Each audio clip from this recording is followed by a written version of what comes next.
জন্মদিন সবাইকে। তো আমি এখন বেরিয়েছি, একটু দোকানে যাব। আর হচ্ছে সন্ধ্যা হয়ে গেছে, আমি যেহেতু 1টার সময় উঠেছিলাম, ঘুম থেকে আজকে 1টার সময় উঠেছি, সেজন্য লাঞ্চ করতে একটু দেরি হয়ে গেছিলো, যার জন্য আমার প্রচণ্ড খিদে হয়ে গেছিলো। মাকে বিকালে বললাম, তো তারপর মা এটা পাস্তা বানিয়ে দিয়েছে, অসাধারণ টেস্ট হয়েছে।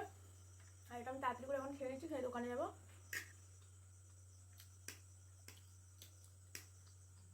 সন্ধ্যার টিফিন অনেক টেস্টি হয়েছে।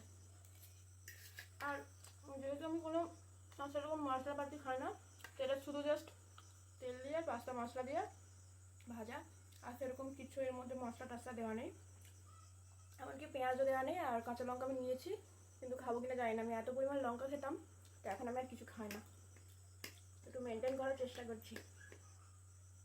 তো চলো এটা আমি খেয়ে নিই, তাড়াতাড়ি গিয়ে বাজার যাবো।